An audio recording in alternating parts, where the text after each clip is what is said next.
Hello, my name is Risha Davis, and I am here to share with you my journey and my story. I am a mother, and I am a wife, and I am a woman, and I am a business owner, and um, I have gone through a personal transformation over the past couple years. And I know that there are other mothers out there, other women out there that need to know they're not alone, um, and are just starting their transformation. And maybe aren't even starting it yet, just considering it or just needing to know that there's other people out there. And so that's what this is about. That's a big part of my journey. That's a big part of my purpose right now is sharing the ups and downs of what I've gone through over the last couple years. And I hope that it helps you. I hope it helps somebody you know.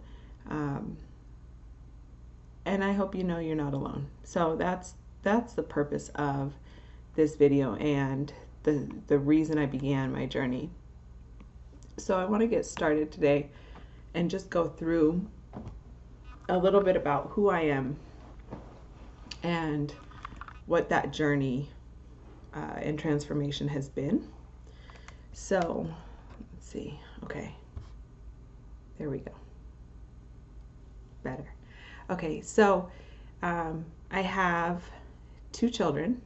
I've been married for 8 years now, 8.5. My husband is my absolute best friend in the whole world, and I have a really good life. Professionally, I've had a really good life. I've been very successful. I've been very blessed. I've been very driven. I'm a very strong woman. And so in 2013, Drew, my husband, and I had our first child. His name's Spencer. You can see him right. Oh, that's James. You can't see him. So, anyways, we have two children. 2013, we had Spencer. Spencer was the easiest baby. He was so easy. Pregnancy was easy. I only gained weight in my stomach. I could eat whatever I wanted. I could indulge in sweets like I'd never indulged in sweets before without any health repercussions. And when we had him, he came out of the womb, he breastfed right away. He breastfed for about a year, and he slept through the night almost immediately.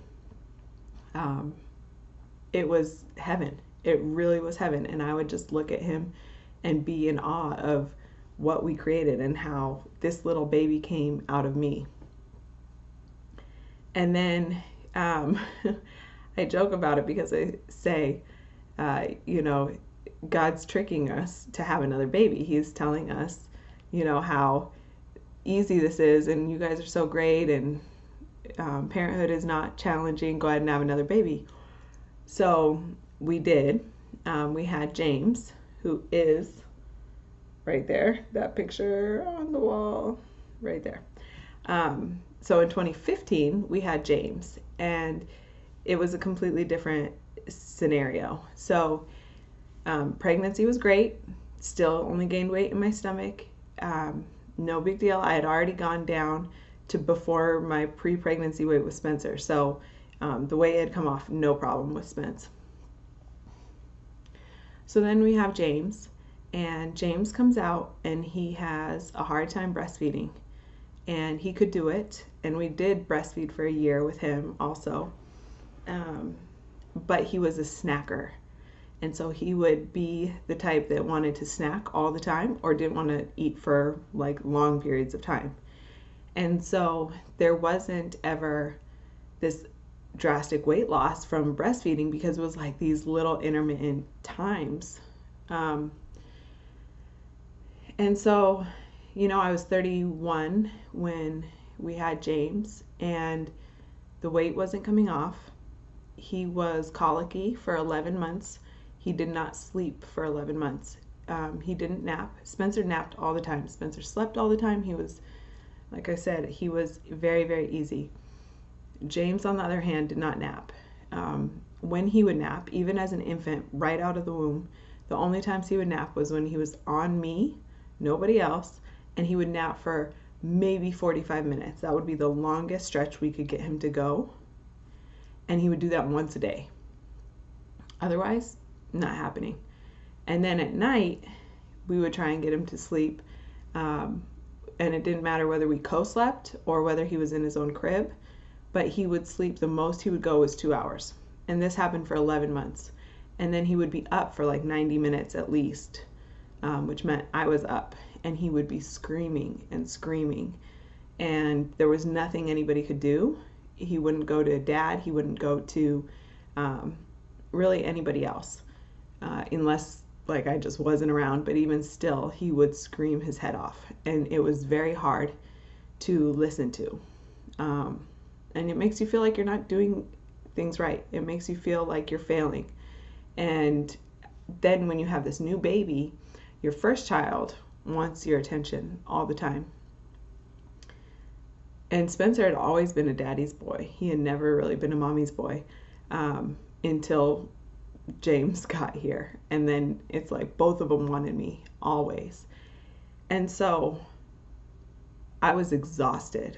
I was absolutely exhausted. And we were eating. I was eating whatever I wanted. I didn't care about food because all I cared about was just getting through the day, getting to the point where it was easier with James, getting to the point where I know he's going to grow out of this someday. So let's just get to that day and let everything else kind of go to the wayside. And I didn't realize how detrimental that was. I didn't realize how much it was hurting me to be the only, or to take on the responsibility that I was the only one that I could care for James. Now, Drew was always there. Drew was always there. Drew was always taking care of Spencer. Drew was always willing to help. Drew would take him and hold him when I absolutely had to have a break. And he would try and do the skin to skin, all that. Drew's a great, great, great father. But there was the motherly part of me that was like, I need to take him and this is the way we can get him to be quiet. And so I'll sit here on this bouncy ball and bounce with him. And so what that was doing though to me inside was really destroying like the insides of me. I was eating, like I said, I was eating food that I knew wasn't healthy, but it was food that tasted good. And one of my best girlfriends says it makes your mouth happy. It's like mouth happy food because it tastes really good, but the actual nutritional content of it is not very good. And so we were eating pizza all the time. We were eating burritos and nachos and tacos and pasta and drinking lots of wine and lots of beer. And I was drinking tons of coffee. I mean, 5 cups of coffee a day. And the whole time I was feeling exhausted. I couldn't keep my eyes open. I was in a fog. I was in like just this fog. The weight wasn't coming off. So my experience with my body was a lot different than it was with Spencer. With Spencer, I lost the baby weight or the pregnancy weight in like 5 weeks, I think. By the time I went to that 6-week appointment with the OB after the birth, I was already back down to my normal weight. And so with James, that was not the case. It was a lot harder to come off. And so I didn't feel comfortable in my skin, and then it made me feel bad. And when I would look in the mirror, I would not like what I saw. And that was disheartening. It made me feel ugly. It made me feel not good. It made me feel bad about myself. And then I would just kind of fester on those feelings, and then drown those feelings in food that I could find that tasted good, or alcohol, or coffee, or any type of indulgence that was an immediate high. So then, I'm sitting there 11 months later, and James finally goes to sleep. And he finally goes, like, sleeps through the night. And Drew was the one that got him to get in his crib and to stay in his crib all night long. And he was the one that really took the bull by the horns in that scenario and made sure it happened. And it was wonderful. And so that started the change, the ability that I could start changing, right? And so now I was looking at my body, and what was happening is a year after pregnancy, or a year after giving birth, I was still wearing maternity clothes because it was more comfortable. They were more comfortable to me. But they fit. And when they fit, that means that there's a pouch that you're showing a belly, right? And so, I would take the children to school or to the daycare, and just in an outing to the grocery store or just at the school or wherever, I would get asked easily once a week, how far along are you? Are you having another child? Are you having another boy? And then that just is like a dagger when you already are uncomfortable about your body, and then somebody asks you a question when they're just being completely sincere, but it absolutely, like, drives a stake right through your heart, and it hurts really bad. And I would come home and I would tell Drew, like, this is how I feel and this is what's happening and I don't know what to do. And I would try and do these exercise programs that I had done in the past, but it's like they weren't working. They weren't working. It was like I did this before and it worked, and now I'm not losing any weight. What's going on? Why can't my body lose weight? But it was still a challenge. Having 2 children was still a challenge. Having a business that we were trying to run on our own is still a challenge. And we were just consuming garbage. That's what it was, is I was consuming garbage in my mouth, like food, and I was consuming garbage in my brain from the things that I was watching on TV. And all those things helped spiral me down, and I just kept spiraling. And so I would come home at a certain point. We're talking a year to year and a half in from when I had James, that I was so uncomfortable in my clothes and my skin and everything that I would come home and immediately change into Drew's clothes, like his pajamas, his pajama pants or sweatpants, and a big shirt, because that's how I could feel comfortable. My body could feel comfortable. But I didn't feel comfortable with that. Not at all. So I knew I had to make a change. I knew I was a strong person, but I didn't feel like it enough. I didn't feel like anything was going to be successful. I didn't feel like, where am I going to get the energy? That's what I felt. Where am I going to get this energy? I'm already getting up with the boys, and I have to deal with them, and I have to take them to school, and I have to do this business, and then afterwards I have to, take care of the children. And it was just too much. It felt like too much. And I knew inside I just had to find something. I had to make a change. I just didn't know how I was going to do it. And I had gotten to a point where I thought, okay, well, maybe this is how life is going to be. Maybe this is why people tell you when you have 2 children you start to drink. Maybe this is why, people get bigger, and as an adult you are automatically in larger sizes than you were in high school or in college, or in your, in your early adulthood size. So I didn't have any energy. I didn't have it. And I was just depressed about it. I was absolutely in this very, very, very dark space. And I never really allowed myself to say that it was postpartum depression, because it was a year and a half. By this point, it's a year and a half after I've had my child. He's not colicky anymore. He was still a handful, but he's not colicky anymore. But I couldn't get out of bed. Our children were waking us up. They were dragging us out of bed every morning. And I was immediately in react mode. React. Okay, I have to do breakfast for you, and now I have to go and I have to shower and I have to get ready, and you need this. And it was constant in this react mode. I was never in control of my day. And so one day I stepped on the scale, and the scales can be good and bad, right? But they're just a barometer. They're just giving you facts. And sometimes you have to step on the scale to know where you are. And so I stepped on the scale, and it was the exact same amount that I weighed the day I gave birth to James. And here we are 18 months later. And I was just devastated.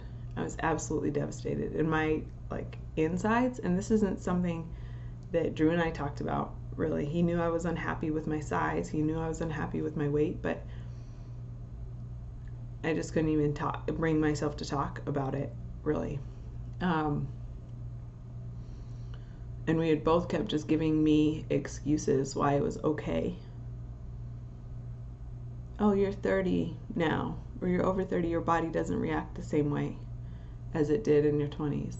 Metabolism is different. What else? What else did we say? You're beautiful inside, so your size doesn't matter. I love you anyway. I love you regardless of how you look. And all those things just enabled me to continue just continue existing, when I knew inside that there was better for me and that I had more to do and that I could improve. So then that day, I thought, what makes me feel good? What's something I can do that doesn't require energy, that doesn't require me exercising, that doesn't require anything of me, that I can do to make me feel good? And for me at the time, it was it's an idea in my head. It's a vision in my head that I have of, I like to go light some candles, get in bed in a clean room, have a glass of wine, open a book that I had been meaning to read for months. That book had been on my countertop for a long time. And I asked Drew, I said, hey, I need 20 minutes. Let me just have these 20 minutes. You take the children, you put them to bed, whatever, but give me this time. And so he did. I mean, of course he did. He always is going to help me succeed. And so I took that time for myself, and I started to read that book, and then I started to commit to myself to reading every night, just to have some alone time, just to have some me time. And about a week into that me time, I hit a page in that book that struck a chord and that hit home. And it didn't actually say this. It didn't actually tell me exactly what I needed to do, but it told me what I needed to do. So essentially, the book is called Outwitting the Devil by Napoleon Hill. And it talks about food intake, and it talks about how our bodies are filled with just poison and toxins from the food that we consume, and how disgusting that is, and how it limits our ability to function as human beings and at our peak performance because we are feeding ourselves such garbage.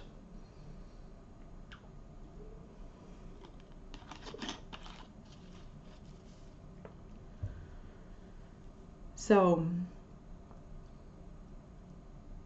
at that moment, I knew what I had been eating, and I knew intuitively that for me, I needed to cut out the breads, the pastas, the sugar, the alcohol, like all the white carbs is what I knew them as.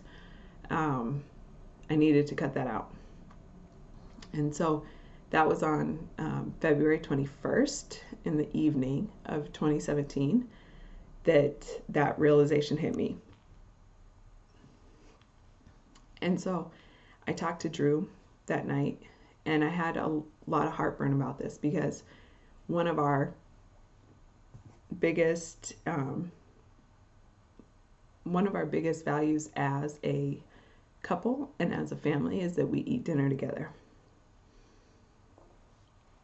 And so it seems so silly, but I had to tell him, like, look, I can't eat dinner together because I need to cut all these things out of my diet in order to get better. And I need to do this. And for me, I'm a very cold turkey kind of person. So it's very much all or nothing.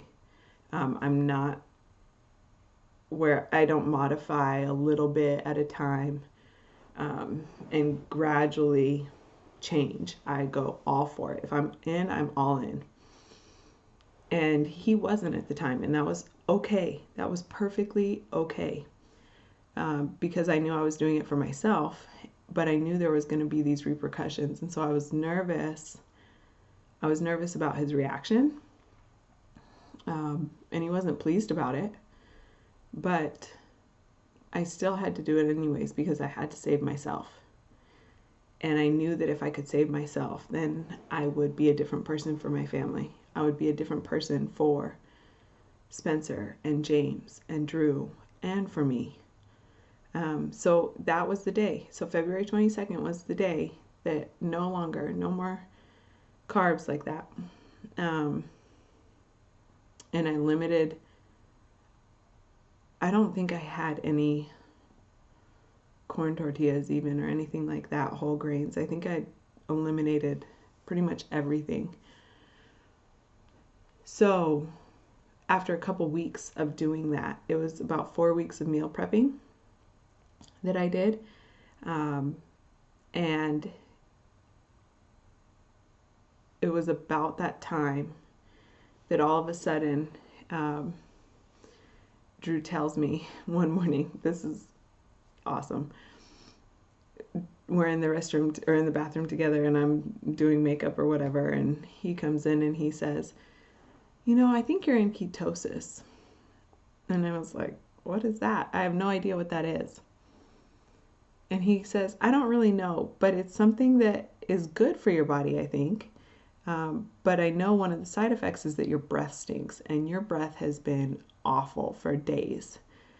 And so I absolutely love that my husband and I are that open and can be that open and direct with each other.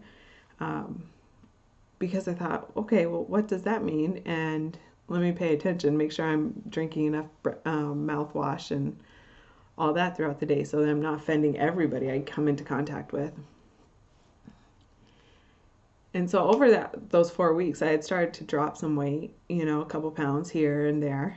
And so it felt good. Things were going on the right track, but I felt deprived. I was very deprived as far as the eating goes. People around me are eating the barbecue chicken and they're eating pizza and they're eating the things that I wanted to eat. And I was eating bland turkey and bland vegetables and bland chicken breast and food that just had no flavor, but I was willing to do it. So I started to look up what ketosis was because I had no idea. And then I got ketone strips and essentially what happens with ketosis, and we can do a separate video on ketosis itself, but with ketosis, what it means is that your body has switched from running on a fuel that we are all, or that most of us run on, which is glucose. So it takes a switch from running on glucose to running on fat. And so the fat is called ketones. So there's two types of fuel that you can run on, that your body can run on and can survive on: glucose or fat. That's it. And protein metabolizes in your body and transforms into glucose. So no matter what, whether you only eat carbs, whether you're high protein, you're running on glucose. If you're high fat, you're running on ketones.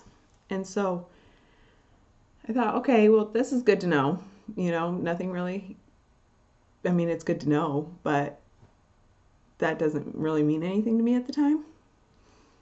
And then another week or so passes, and all of a sudden I wake up at like 3:30 in the morning, 4 in the morning, with tons of energy, tons, and clarity in my mind, and I could do everything, and I was focused, and I could stay up till 10 and 11 at night with no coffee. I didn't need any. I was just going. And it was like my brain fog cleared instantaneously. It was overnight. And I'm sure it had been progressing over the first 4 or 5 weeks that I had been not eating the carbs. But all of a sudden it was like a light switch and I was on. And that was the moment that I realized what I consume food-wise really does affect my brain. So yes, I'm losing weight. Yes, those are great. That's great that I'm getting the confidence back because I'm losing weight and I'm having success. But it was more intriguing to me to find out why my brain and how my brain can be affected by the food that I consume and what else is happening internally based on the food that I consume. And so that started my journey of figuring out ketosis and the ketogenic lifestyle. And once I did the research on the research that's out there, like there was no question that this was now a lifestyle and not a diet, not a fad diet. And so I was able to wake up before my children. I was able to change from being in react mode to being in proact mode, right? I was able to have my minutes so that I could prepare for their arrival. And then I'm a happier person when I'm already awake and then I see my children. They're happier people. And when they're happier people, then that makes me even happier. And same with Drew. And as soon as Drew saw my change mentally and started learning and understanding what was going on and the science behind all this, he got on board. And we learned how to transform what we were consuming and what I was consuming into food that tasted really, really good and was not depriving. Like there was no more deprivation. All the deprivation was gone. And so we laugh sometimes saying I lost my 45 pounds because all I did was eat bacon and eggs in the morning. And it's like I lost tons of weight eating bacon and eating things that are really high in fat. And it's so counterintuitive, but the research is out there. And like I said, for me, it's more about the brain function, the clarity, the energy levels, and now I'm at a point where I've lost all my baby weight, or I had lost all my baby weight. And I'm there for my children, but I realized that I had to prioritize myself first. And so this is for the women that are givers, that give to their families, and the women that give to their husbands first and give of themselves selflessly and continuously. And I'm a testament to say that you have to give to yourself before you can give to others the way you want to. You think you're giving to them, but you're really not giving your best foot or your best foot forward when your personal love tank is empty or running low. Like you need to take care of yourself. And it's hard to do, but baby steps will lead to victory as long as you keep taking them. So that is the majority of what I want to share right now. I want you to know that It's okay that you've made mistakes. It's okay that you have given of yourself more than you should have, but that it's okay to give to yourself now and to prioritize yourself. And it's time for you to not sedate yourself any longer, to not spiral downward any longer, and to just land where you are. And let's just stop going downhill. So that's that for today. I hope you guys have a great day. I hope this message was meaningful. I hope you found value in it. If you have questions or you want to know something specific, let me know, and I'll continue to share information with you. Talk to you soon. Bye-bye.